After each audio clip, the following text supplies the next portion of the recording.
Hi, I'm Neil Wechsler. I'm a playwright and filmmaker from Buffalo, New York. In this video, I'll be showing you some ways that you can create an online play, collaborating remotely with a few friends using your phones.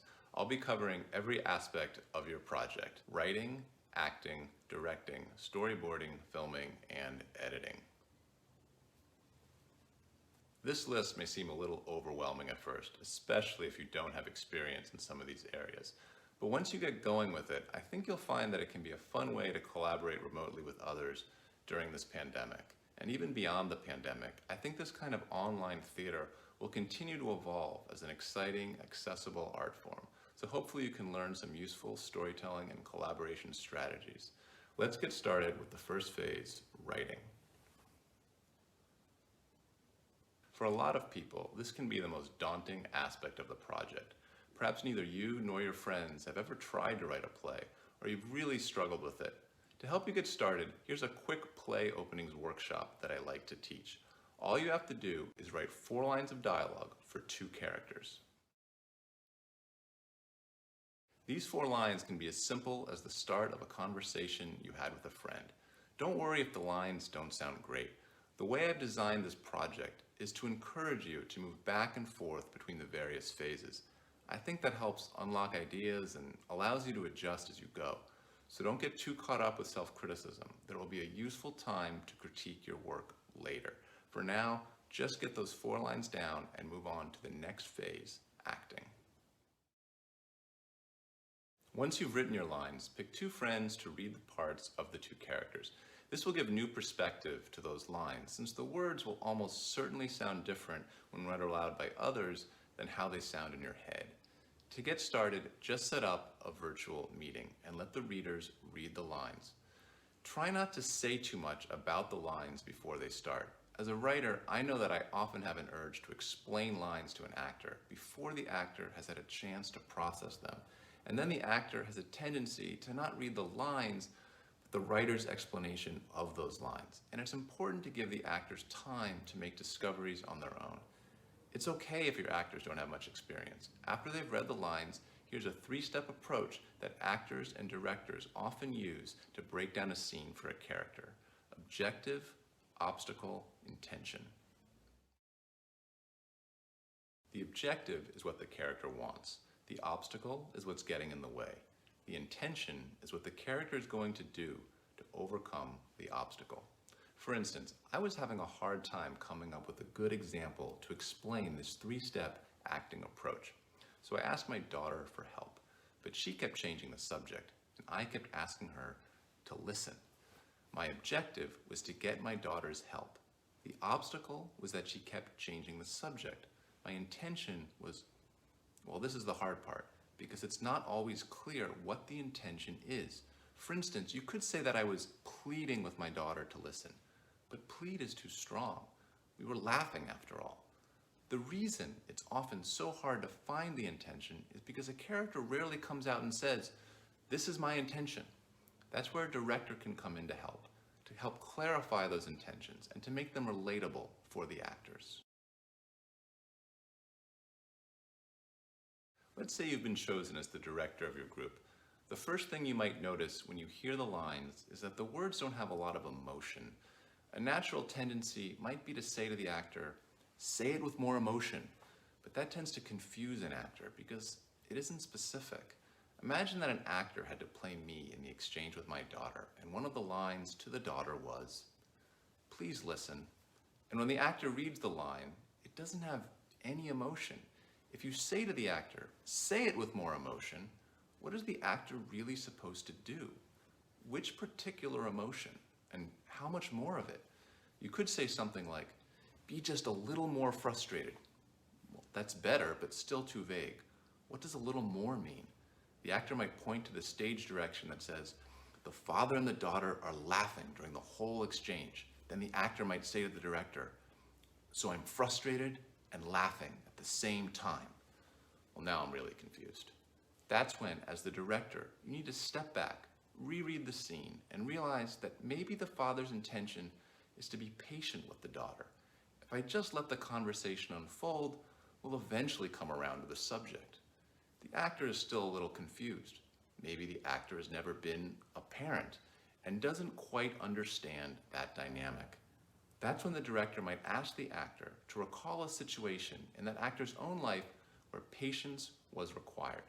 The context might be different, but the intention was the same, and that's what can really help make the delivery sound natural. Clearly, more goes into directing than this, but this can be a useful building block.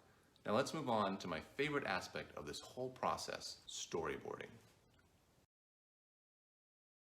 The storyboard is the visual plan for your story, simple drawings to help you think through shot progression. If you haven't done anything like this before, don't let it deter you. Up until a few years ago, I hadn't done one either. I was working on a film with Glenn Stiller, an artist I often collaborate with, at the University of Waterloo in Canada. We were stuck at a particular planning stage, and he suggested that I do a storyboard. I was a bit hesitant at first, but once I started, I found the process super helpful, and I now use it whenever I'm working on a project. It's a great way to unlock a story. It'll help you figure out relationships between characters and ideas, between language and image. You don't need technical skill. Certainly that can help, but don't let a lack of experience keep you from trying. As you can see, this is hardly a masterpiece, but that doesn't mean it isn't helpful for planning purposes. If you're familiar with storyboards, the first thing you might think when you look at this is that it represents a progression of 4 shots, but I'm actually imagining it as a single screen with 4 videos playing side by side. This might seem confusing at first, but I think it's a useful way to think about remote collaboration. So imagine you now have 4 actors in your play, filming themselves at home. We'll get to the filming and editing later. For now, I just want to focus on the key components of the storyboard. First, shot size. The size of your subject within the frame. When we're dealing with multiple screens, we not only have shot size for each individual screen, but with respect to the entire screen. If we focus just on this upper left screen, the character is in what we would call a close-up, a shot of the head and the neck, at the edge of that particular screen. But when we imagine that character with respect to the entire screen, it becomes what we would call a medium shot, a shot from the waist up, and the character is now near the center of the entire screen. So why would we worry about this particular relationship to the entire screen? It's certainly more convenient to ask your viewer to just focus on the individual screens and on their relationships to one another and not worry about the relationships to the entire screen. But I just don't think that's how we process visual information, especially when it comes to storytelling, where we have a natural tendency to look for unity. And one of the most natural sources of unity is the full screen itself. If we shift to the lower left, we have what we would call a long shot of a figure in the doorway, a shot of the entire body, which we might construe as someone standing across the room from us. But when we look at the entire screen, the figure becomes what we might call a very long shot, appearing further away, perhaps someone coming out of a building across the street. Another part of the storyboard to consider are sight lines. Where are the characters looking? As with shot size, when we're dealing with multiple videos on the same screen, we have to think about sight lines in multiple ways. Sight lines within individual screens, sight lines as they relate to the other screens, and sight lines as they relate to the entire screen. If we're focusing on the individual screen in the upper right, we might imagine that the character is walking down a hallway. But if we imagine that screen in relationship to the lower left screen, we might imagine the same figure standing at a window looking across the street at the figure in the lower left screen. When we focus on the upper left screen, we might imagine that the figure is contemplating something in private. But if we imagine that screen in relationship to the lower right screen, we might imagine that same character looking at the other character, perhaps wondering why that character is walking away. And if we imagine all of the screens as a single screen, we might start to wonder whether the person in the lower right is indeed walking away from something, perhaps as something to hide from the other characters. Naturally, everything will depend on the story, but what's intriguing about compiling videos like this is that it opens up so many possibilities for character interactions and presents different ways to collaborate remotely as you work out those relationships. The final component of the storyboard that we'll focus on for now is aspect ratio. The relationship between the width and the height of the frame. If you're filming landscape videos on an iPhone, that aspect ratio will be 16:9, just like television. When we look at the entire screen, we see that one of the benefits of having four 16:9 videos in a single screen is that it creates the same aspect ratio for the entire screen. For the storyboard, as you plan your shots, it's important to draw in the aspect ratio you'll be filming in, especially when dealing with multiple screens, where there are so many different relationships, and a change to one screen will affect relationships among all the screens. For instance, if we were to try to shoot this storyboard in 4:3, like for an older television, you can see how it would change not only the overall screen, but the individual screens and the relationships among them. Clearly, we could adjust the shots to frame everything better, but it would still change the visual story. If we just look at how we might film the video in the lower right, we might decide to leave out the door, but more likely we would film the actor closer to the door to get both the actor and the door in the same shot. But that would completely change the action because the amount of separation from that door is likely connected to the story. Approaching this problem in a different way, imagine that I had drawn a similar storyboard concept on US copy paper, 11 by 8.5 inches. If we tried to film this storyboard in 16:9 aspect ratio, you can see the problems that would arise. Again, we could adjust the shots to improve the framing, but it would still create unnecessary headaches. And you will have enough headaches during filming that you don't need to add unnecessary ones.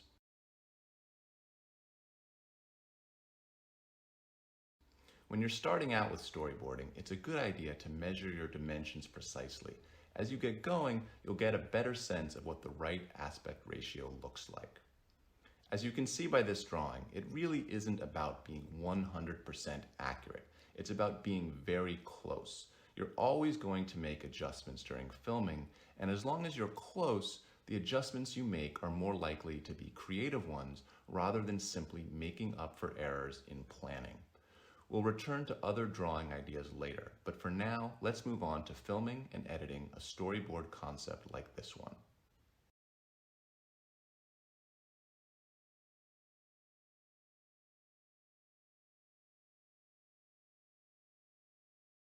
For self-recording, it's very helpful to have a tripod. If you're an actor and you need to do remote auditions, it can make your life much easier. And even if you're a playwright or a director working on an online project like this one, it can be a useful tool for planning purposes. Place the phone in landscape mode or horizontal mode, as some people call it. It's nice to get an eye level or neutral shot when you move into close-up, so you can place the tripod on a table if you have to.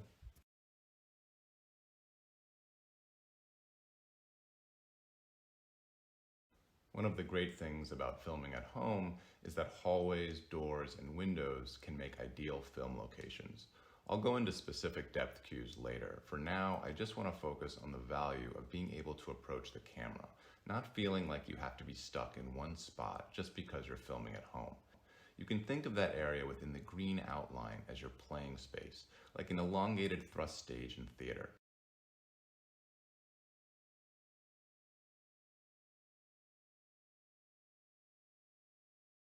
It might be a good idea to do a quick video test to become more comfortable with the camera, especially if you haven't done much acting, or if you're a theater actor not used to the camera. You can explore different shot sizes, different sight lines, different sides of the frame.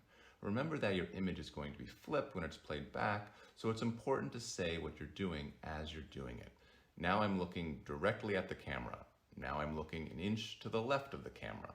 Little adjustments can make a big difference, so make sure you try out a lot of possibilities. Make a note of the initial setup, camera placement, camera height, then take notes as you watch the video on what's working and what isn't working for future reference.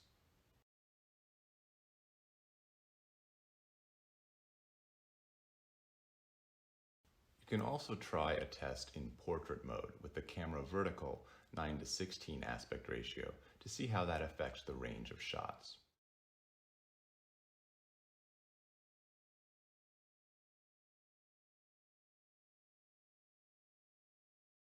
I took this shot while doing a test for an upcoming project.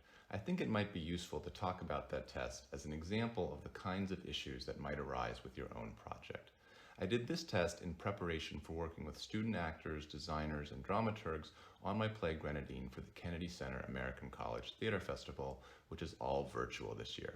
I'll be directing the actors for self-recording on their phones, and then I'll be putting the videos together.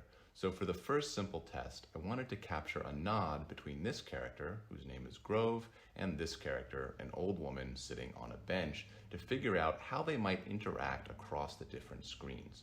I'll now show you the editing process for putting those videos together. I'll start with 4 landscape videos to connect it to the storyboard concept from earlier. If you're working in something like Final Cut Pro, you can put all the videos on top of each other in your timeline and then position them wherever you want. In iMovie, you're limited to layering 2 in your timeline, but there's a workaround method that I'll show you now.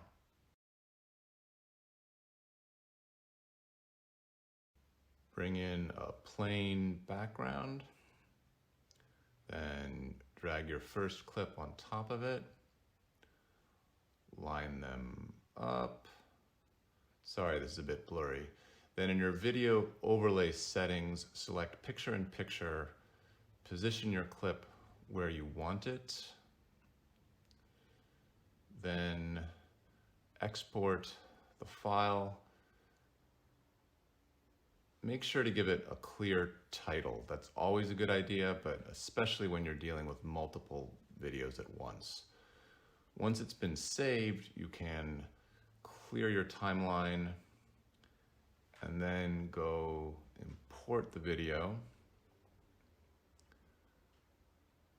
then drag it into your timeline, drag the second clip on top of it, picture in picture, position the clip. Notice that the character on the right is not facing the character on the left, so I'm going to go to the clip filter and flip that video. Now they're facing each other. Unfortunately, the old woman's nod is about a second too late, so I'm going to adjust the video on the timeline, line them back up. That more or less works. Then let's export the file. Again, choosing a clear title that I can easily identify. Then you would just repeat these steps to add a third and a fourth video.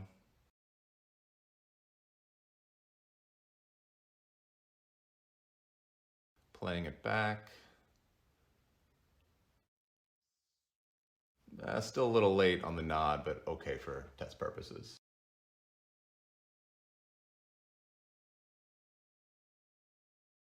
As I was working on this 4-video approach, I was wondering about the possibility of 8 videos on a single screen. There are 8 actors in Grenadine, and while my initial thought was to alternate videos across the 4 screens, I started to think it might be better to have one screen for each actor throughout. Almost like a staged reading where actors stand when they're in a scene and sit when they're not. In this setup, there would just be an empty hallway when the actor was out of the scene. As you can see by how I've cropped and arranged these first 2 hallways, this isn't as clean as the 4-video approach, where 4 landscape shots create a single larger landscape shot. Here it'll be 8 screens with an 8:9 aspect ratio. But it's still the same editing approach. The real issue now is with cropping and alignment. But I'm not going to worry if it's rough for now. It might seem like I'm contradicting myself with all my talk about precision earlier, but this is sort of how this process works, a back and forth between constraints and freedom. The constraints force you to come up with creative solutions, and when those prove problematic, you can free yourself from the constraints to come up with different kinds of creative solutions, which in turn give rise to more constraints, and the pattern repeats itself.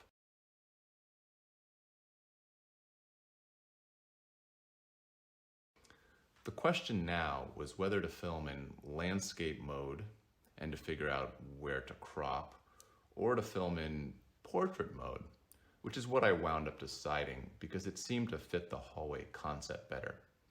So I put the videos together, added some public domain music, Chicken Reel by Joseph Daly from 1910, and the following hypothetical list of actors.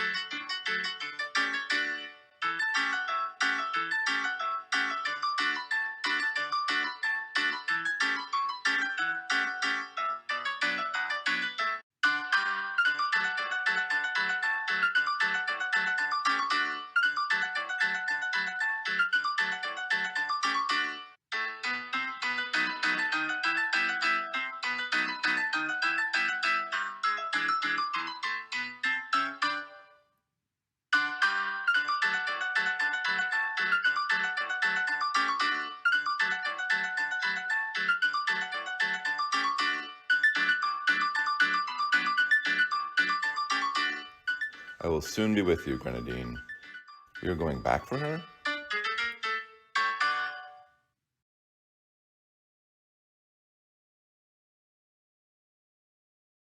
One question that often comes up with online theater is whether to pre-record or do a live feed. I think pre-recording has a lot of advantages because you can work out alignments in editing that are essential to the story. When you're creating the storyboard, you can anticipate these alignments, which will allow you to explore your story in greater detail.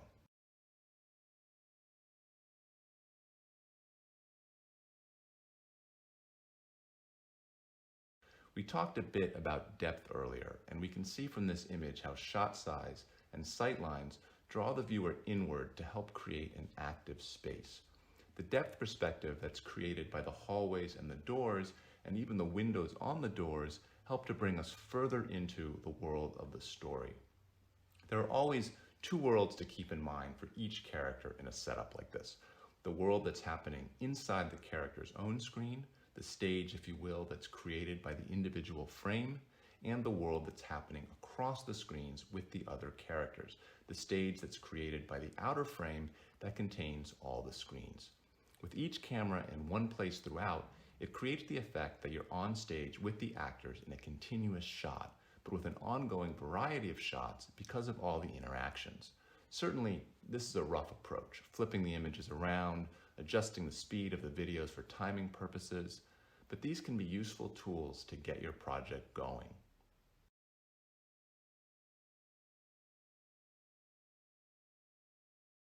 So far I've been speaking about drawings in connection to storyboarding, but they can also be useful for a style board where you can develop the overall feel of your project.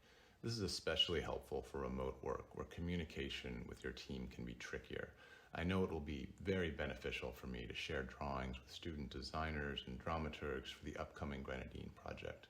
It will also be useful to share those drawings with the actors to discuss character development. As a playwright, it can be very hard to direct your own play or even to talk about it, and drawings can help convey certain aspects of a character or the story. I want to go over a few ways that you can create different kinds of drawings with various materials. Figuring out the right materials for your drawings can help free up certain ideas. Because I'm not very technically skilled, I like to use a combination of charcoal and crayon. I find them both to be forgiving. I'm able to use them to express relationships in the play that I couldn't with materials that require greater precision.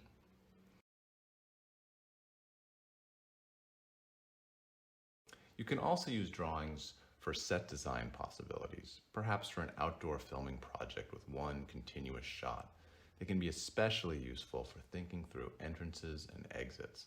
As I look at this drawing now, I want to make it wider to think in terms of landscape mode and to conceive of a more useful playing space for the actors in the foreground.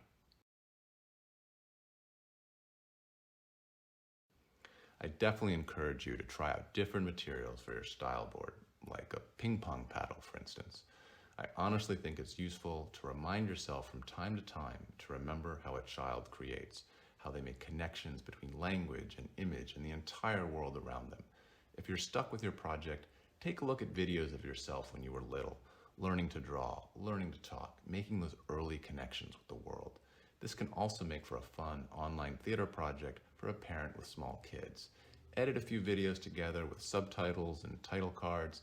My daughter and I put together the following video a few weeks ago. She's about 10 years older now than she is in this video. Clearly she's not reading the lines here, but she is making connections to words she's heard, images she's seen, and she's learning how to create meaning from them.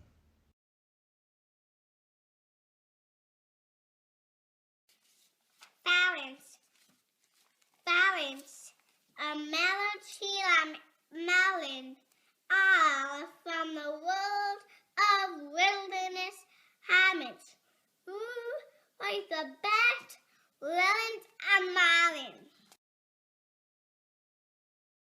We got everyone a melon. A melon is saving people. No one are true. Oh yeah, melons is saving people. Oh yes, I call myself Machina. To the balance, out from the wilderness, down from the sea, to the mate. We are playwrights of the gold and sea. Perhaps the most enjoyable aspect of your project and a great side benefit of all the video tests and experimentation you'll be doing is a blooper reel. You can keep a running file and pick your favorites for the closing sequence of your project. Here are a few from the early stages of this video with some help from my daughter. Hi, I'm Neil Wechsler. I'm going to be Hi, I'm Neil Wechsler. I'm going to be showing you how you can make a play at home all by yourself with some friends remotely, and I'll get the language better once I start getting this down. I just want to see if this shot is right for now. Gotta remember, your dad is a stylish man. Okay, so yeah, this will, because I can then be like here, I'm tugging from him, and then he lets go, and I go, oh my god! And then we got this, on this side, I'm gonna flip the shot around, but he'll be like this, and then finally I'm just gonna have him go. That won't work.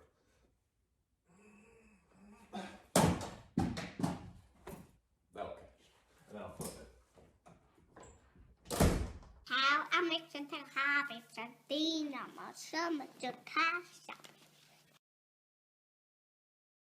Thanks so much for watching. I hope these tips can help you and your friends create something memorable.